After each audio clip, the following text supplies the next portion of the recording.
What if the 7 submerged mountains sealed by the fire of judgment were not just poetic imagery, but echoes of an ancient truth, buried deep beneath the waters of time? Long before the waves had names, and long before man first stood upon dry ground, the deep groaned with a secret. The book of Enoch whispers of watchers, 200 angels, divine beings not bound by flesh, who descended to the earth. They were not cast down in fury, but drawn by longing, by the beauty of mankind, by a desire to teach, to share, to touch what was never theirs. But knowledge, when stolen from heaven and handed to those not yet ready, becomes a spark too wild for any lamp to hold. The Watchers taught humanity the forging of metals, the signs in the stars, the secrets of roots, and the enchantments of the unseen. In return, they birthed chaos, giants of unspeakable power, and bloodlines never meant to exist. So the judgment came.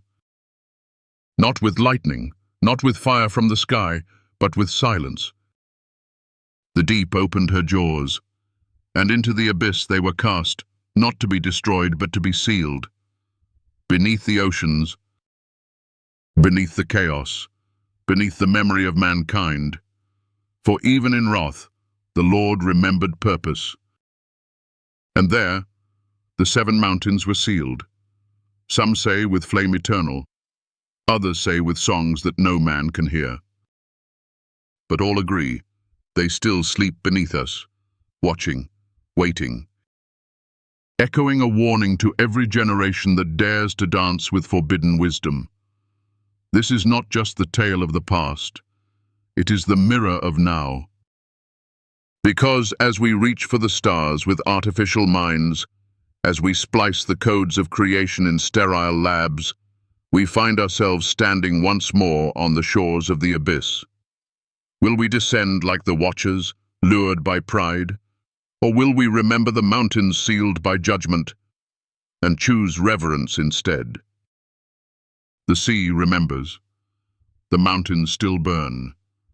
And so, the story begins. In the beginning, the earth was without form, and darkness was upon the face of the deep. The Spirit of God moved upon the waters, not the mountains nor the skies, but the waters, chaotic, formless, untamed. It is from this very chaos that order was spoken into being. And so, when divine justice was once again required to confront rebellion, it is no wonder that God turned back to that which once held the universe in formless silence, the abyssal sea. The sea, in the ancient Hebrew mind, was not a vacation shore nor a source of delight. It was terror itself, a symbol of everything beyond the boundary of man's control. In the scriptures, the ocean is not only the site of storms and shipwrecks, it is the battleground of Leviathan, the abyss that swallowed Jonah, and the womb of the great flood. It is the stage upon which the divine confronts that which must be subdued. It is chaos, echoing the same darkness that hovered before creation. To cast the fallen angels, the Watchers, into such a place was not merely punishment. It was poetry. A divine sentence so fitting that it returns rebellion to its very birthplace. These were not mere traitors. They were once beings of light who dared to distort the blueprint of creation. And when they descended and defied their place, they stirred not just anger in heaven, but imbalance in all things. Their knowledge given to man, metalcraft, enchantments, astrology, unlocked forces humans were never meant to wield alone. Thus, God sealed them beneath what man fears most, the unknown beneath the waves. Consider this. Why not the sky?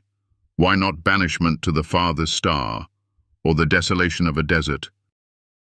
Because the sky inspires awe, and the desert can be crossed.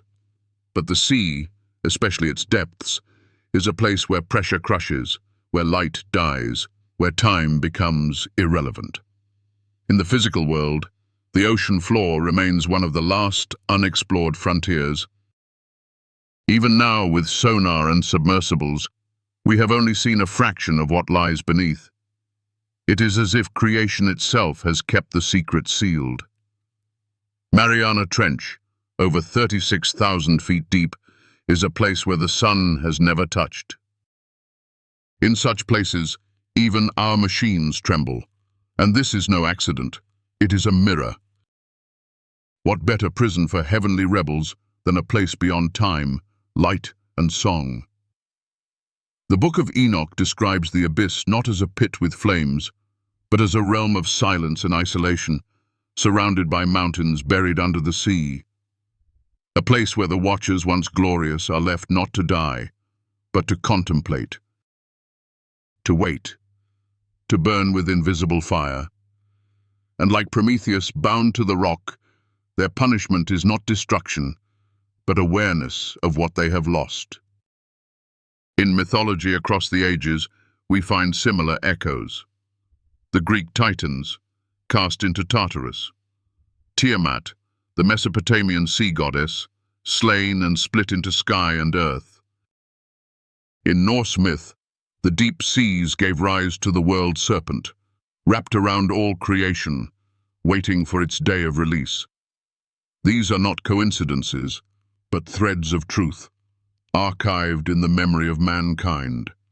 Stories from different tongues, all whispering the same fear, that what lies beneath may once again rise. Even in modern times, we fear the sea. Titanic sank beneath it. Wars were fought across it. Submarines vanish within it.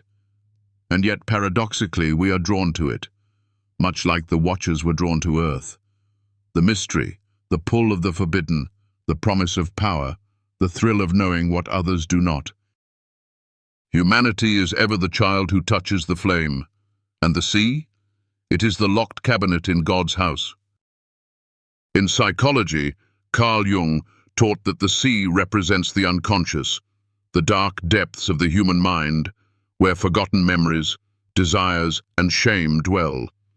When we repress what we cannot face, we cast it into our own inner oceans. Like God casting angels into the abyss, we lock away our fears and obsessions, hoping they never resurface. But they do, in dreams, in traumas. In art, they bubble up, just as Revelation 9 speaks of the abyss opening again, releasing locusts like smoke. There is a lesson here. The sea is not just judgment. It is reflection.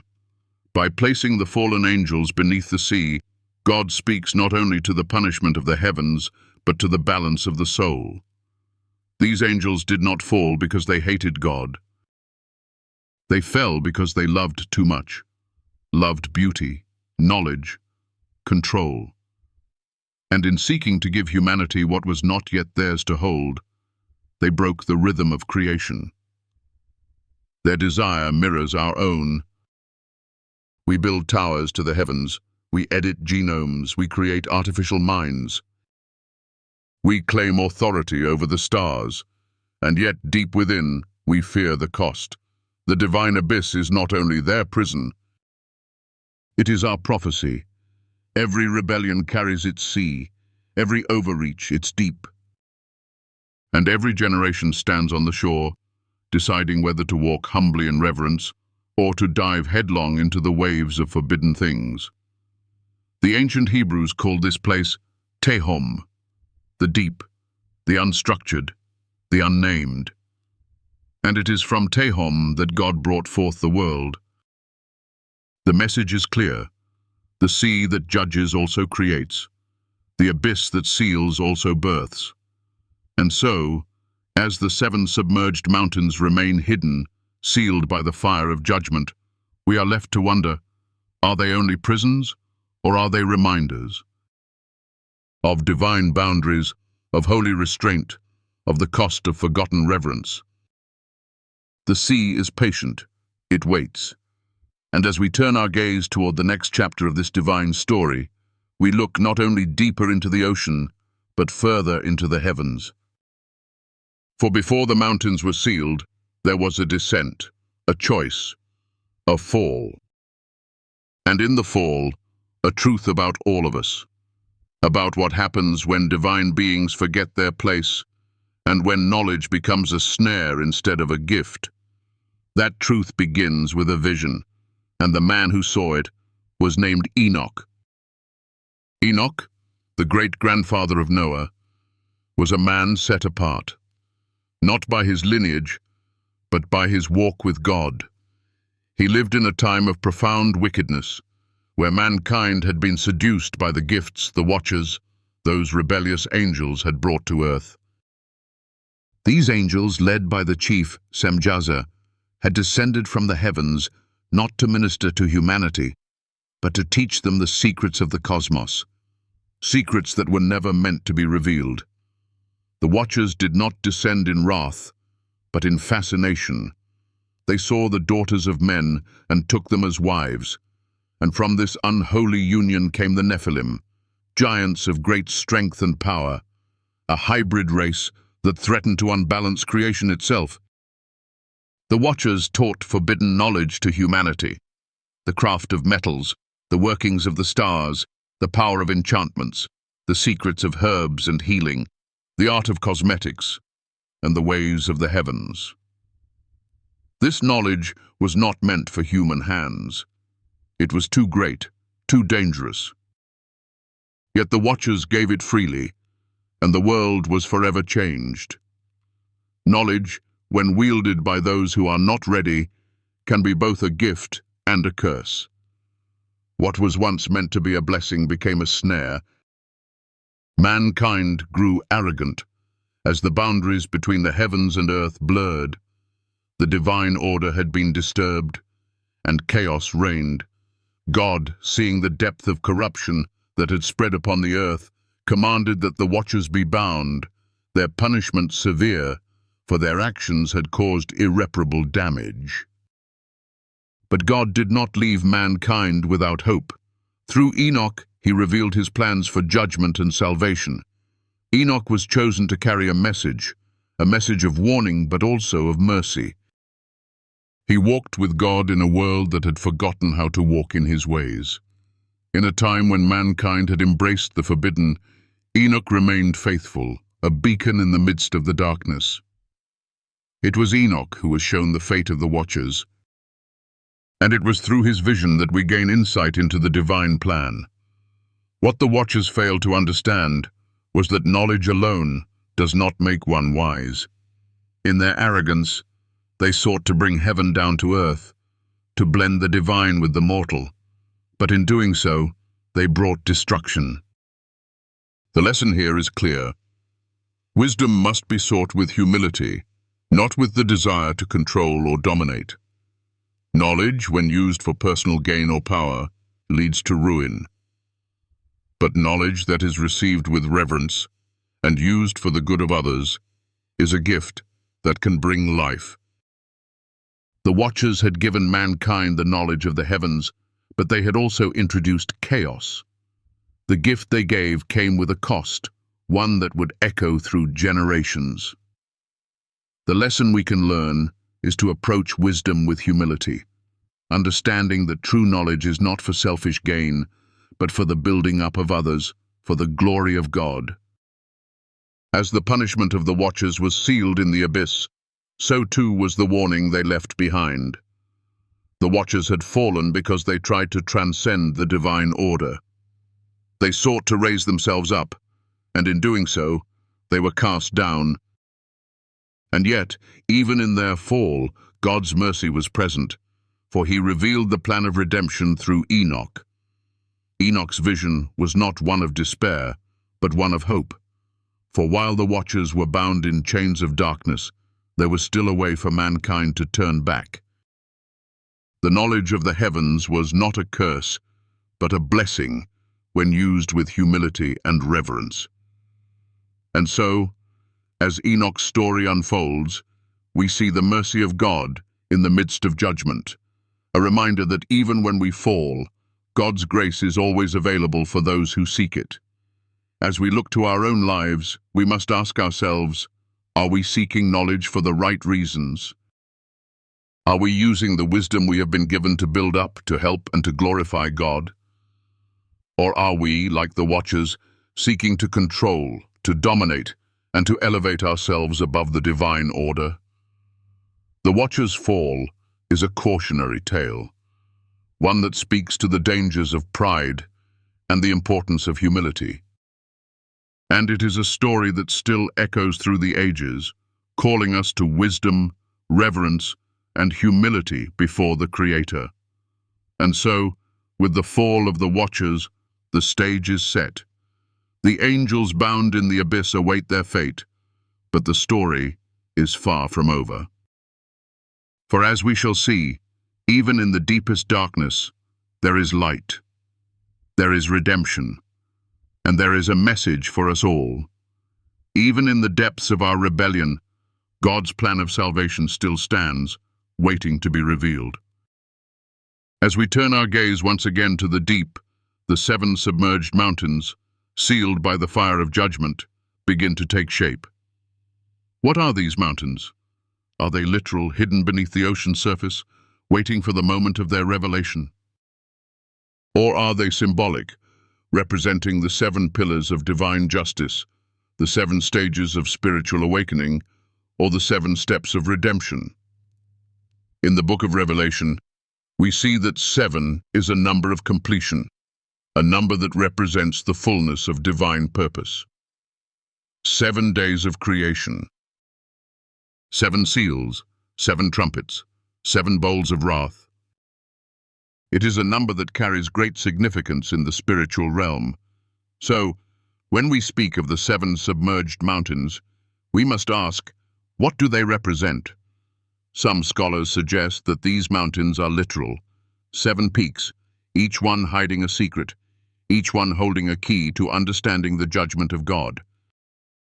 These mountains are hidden beneath the oceans, far from human eyes, sealed by divine fire, waiting for the day when they will rise to the surface. In this interpretation, the 7 mountains symbolize the unshakable nature of God's judgment, and the fire that seals them represents the purifying power of divine justice. But there is another interpretation, one that speaks not of physical mountains, but of spiritual ones.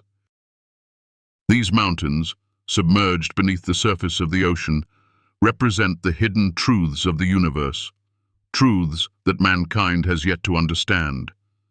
These truths, though sealed, are waiting to be revealed in God's perfect timing. And when they are revealed, they will bring understanding, clarity, and transformation. These 7 mountains may also represent the stages of spiritual awakening.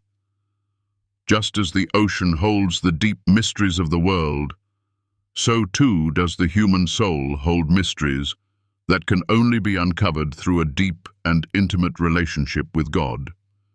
These mountains, submerged beneath the surface, represent the challenges, the trials, and the growth that come with spiritual transformation. They are the hurdles we must overcome as we journey towards greater understanding and spiritual maturity.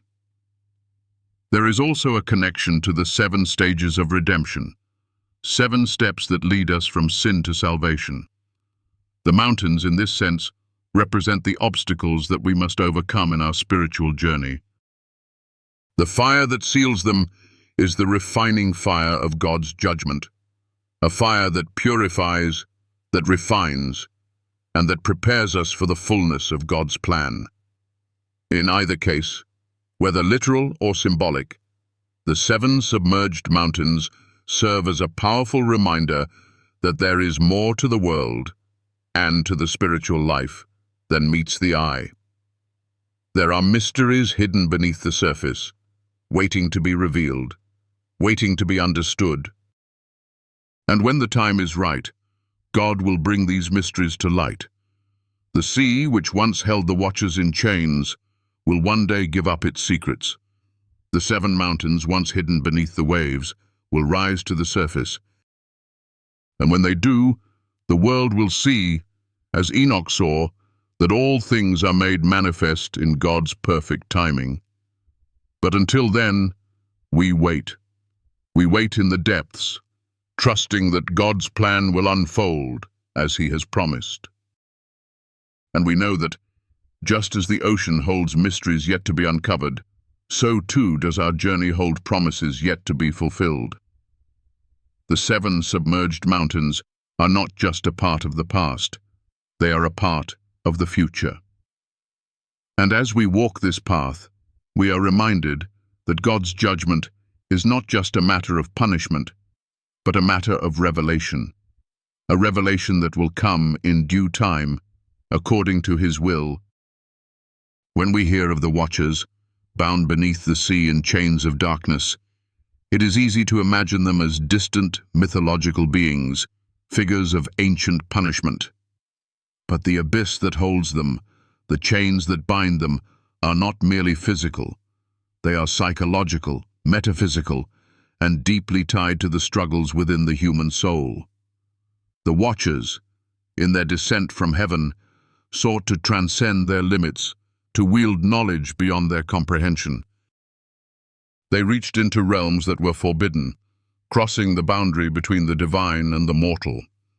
And in doing so, they brought chaos, destruction, and imbalance to creation. But what of their punishment? The abyss in which they were sealed is not just a prison of stone and water. It is a mirror of the darkness within us all. The chains that hold the Watchers are not made of metal, but of their own pride, their desire to rise above the boundaries set by God.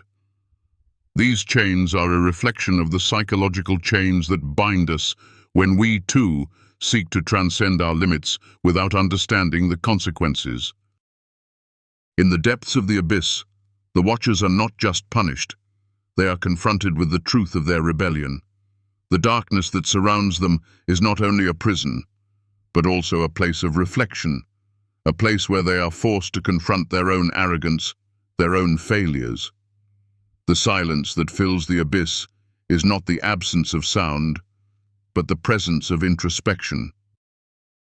The Watchers, once glorious beings of light, now burn with an invisible fire, a fire that reflects not only their transgression, but also their deepest regret. This is where the psychological depth of the story truly begins to resonate. Carl Jung, the famous psychologist, spoke of the shadow, the part of the human psyche that holds all of the suppressed desires, fears, and impulses that we cannot or choose not to face. The shadow is often buried deep within the unconscious, just as the Watchers are bound beneath the ocean's depths. The shadow is not inherently evil. It is simply the parts of ourselves that we have hidden away, the aspects that we are not yet ready to confront. In many ways, the Watchers are the embodiment of the shadow. They represent the part of creation that dared to transcend its own nature, the part that reached for knowledge and power without understanding the cost. Like the Watchers, we often attempt to reach beyond our limits to grasp what was never meant for us. We seek to control, to understand, to possess, without recognizing that some things are better left untouched. And when we do so, we too find ourselves in chains, chains of our own making, chains that bind us to the darkness of our own unconscious desires. The abyss that holds the Watchers is not just a place of punishment, it is a place of reflection. When we are faced with the consequences of our actions, when we are forced to confront the darkness within, we are given an opportunity for growth, for self-awareness. The Watchers are not destroyed by their fall. They are given the space to reflect on their choices, to recognize their mistakes. This is not a punishment of annihilation, but one of awareness. The chains that bind them are not meant to destroy them, but to force them to look inward, to see the consequences of their pride and their overreach. In our own lives, we too face the abyss. We may not be bound in chains of darkness beneath the sea, but we often find ourselves trapped by our own desires, our own ambitions, and our own fears. We may seek knowledge, power, or success, but when we do so without wisdom or humility, we risk becoming like the Watchers, trapped in a cycle of self-destruction. The abyss that the Watchers are cast into is not just a physical place. It is a psychological space that we all enter when we fail to confront our own limitations, when we try to transcend the boundaries that are meant to protect us. But just as the Watcher's punishment is not without purpose, neither is our own struggle. The chains of darkness are not a final sentence, they are a tool for transformation. In the darkness, there is the potential for illumination. The abyss that holds the Watchers is not merely a place of isolation, it is a place where the soul can be purified, where the mind can reflect, and where true wisdom can be gained. The Watchers, in their fall, are given the chance to confront their own inner chaos, to understand the consequences of their actions, and to seek redemption. In the same way, the darkness within us can be a source of growth. The struggles we face, the desires we suppress, the fears we avoid, these are all parts of our inner darkness, the shadow that we must confront.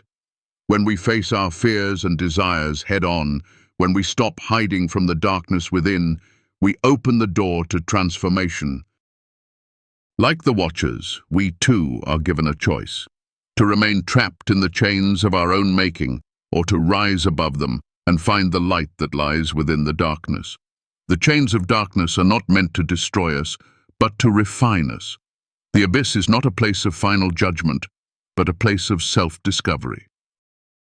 In the depths, we are forced to confront the parts of ourselves that we would rather ignore. But in doing so, we can emerge stronger, wiser, and more whole. The Watcher's fall is a cautionary tale, but it is also a story of redemption.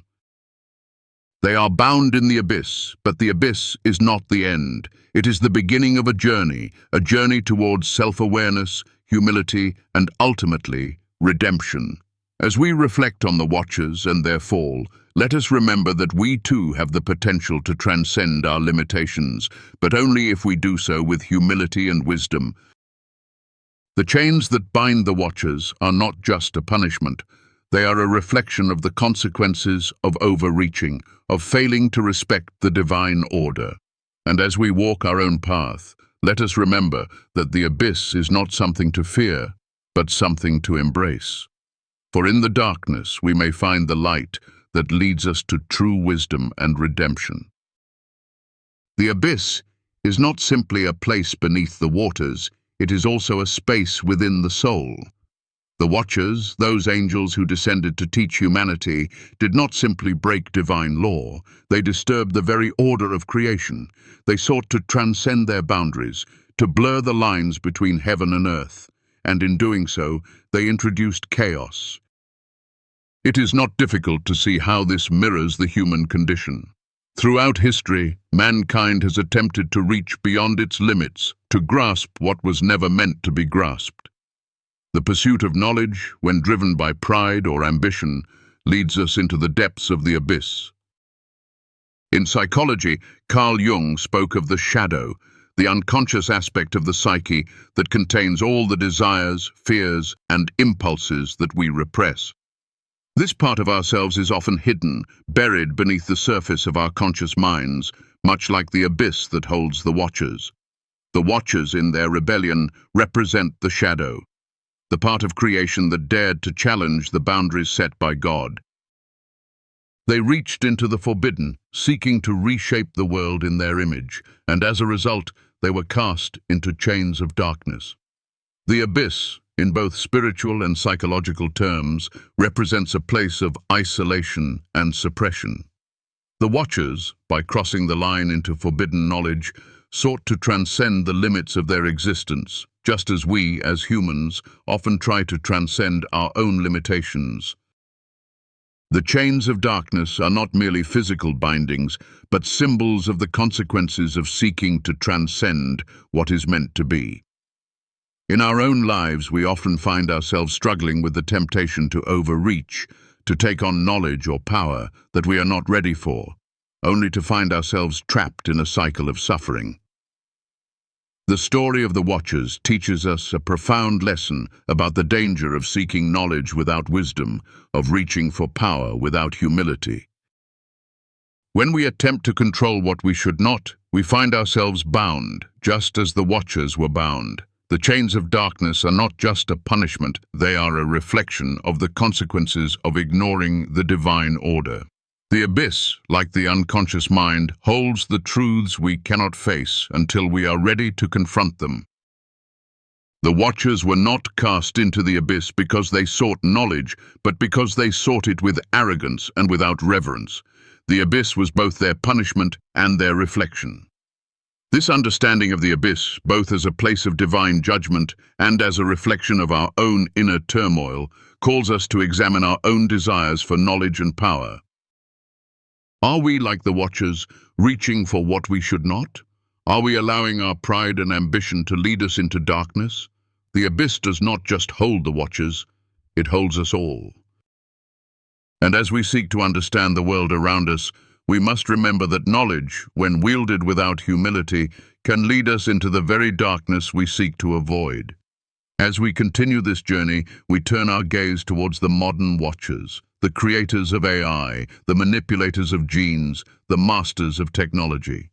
Are they, too, descending into the abyss, seeking knowledge without the wisdom to guide it? The chains that bind the Watchers in darkness are not ancient relics. They are a warning for our time. In the quest for understanding, science has often been our guide. It has illuminated the darkest corners of the universe, and yet it has also revealed the mysterious depths within ourselves.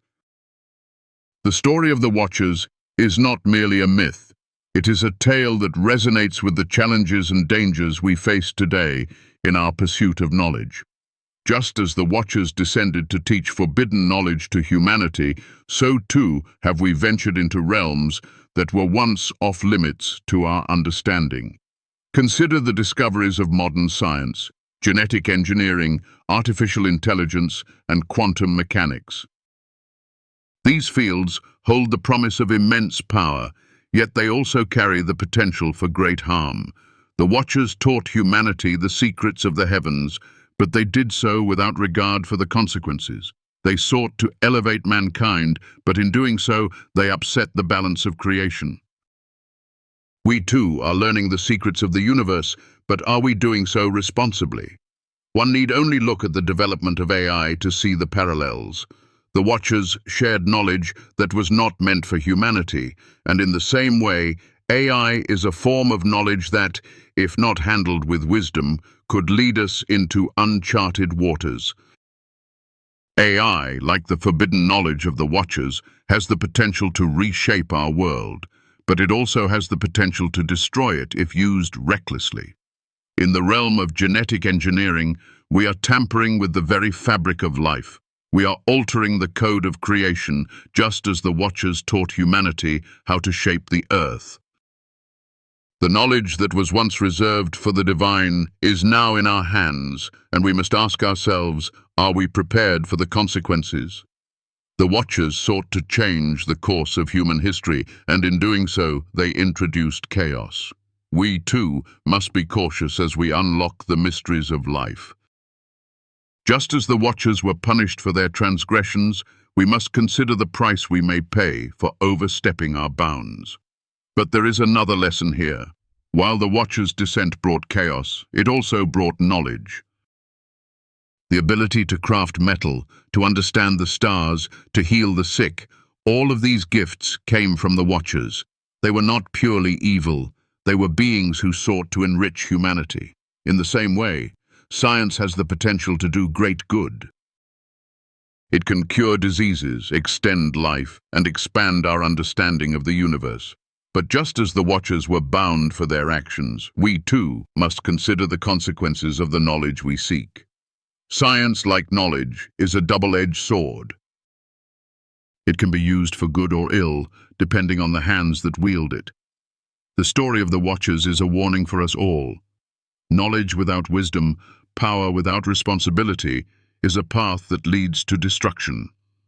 We are at a crossroads in our own time, where the pursuit of knowledge has never been more profound, yet the consequences of that pursuit have never been more uncertain.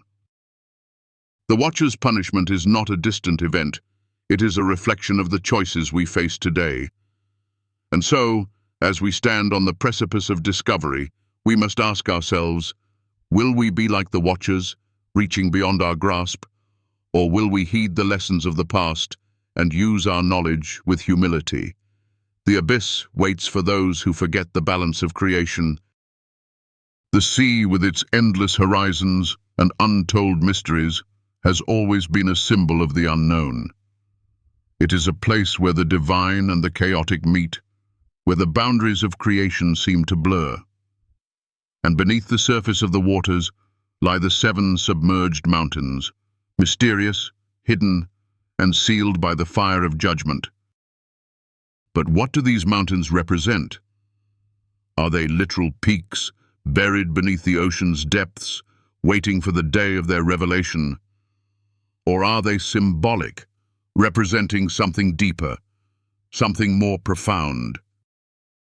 The 7 mountains are a recurring theme in the Bible, representing completeness, divine order, and judgment. In Revelation, 7 is the number of fullness, 7 seals, 7 trumpets, 7 bowls. It is a number that signifies the fullness of God's purpose.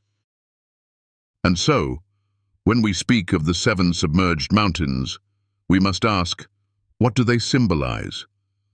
Some scholars believe that these mountains are literal, hidden beneath the waters, sealed by divine fire until the appointed time. These mountains are a testament to God's judgment, a physical reminder that there are things in creation that cannot be altered or undone. The fire that seals these mountains represents the purification that comes with divine justice, a reminder that God's plan will be fulfilled in His time. Others suggest that the 7 mountains are symbolic, representing the stages of spiritual growth or the trials that humanity must face as it seeks to reconcile with the divine. These mountains, submerged beneath the surface, represent the obstacles that we must overcome on our spiritual journey. The fire that seals them represents the refining process, the trials and tribulations that purify us and bring us closer to God. The mountains may also represent the stages of redemption, 7 steps that lead us from sin to salvation. These steps are hidden beneath the surface, just as the mountains are hidden beneath the sea, waiting to be revealed in God's perfect timing. And when they are revealed, they will bring clarity, understanding, and transformation. In either case, whether literal or symbolic, the 7 submerged mountains serve as a powerful reminder that there is more to the world and to the spiritual life than meets the eye. There are mysteries hidden beneath the surface, waiting to be revealed in God's time.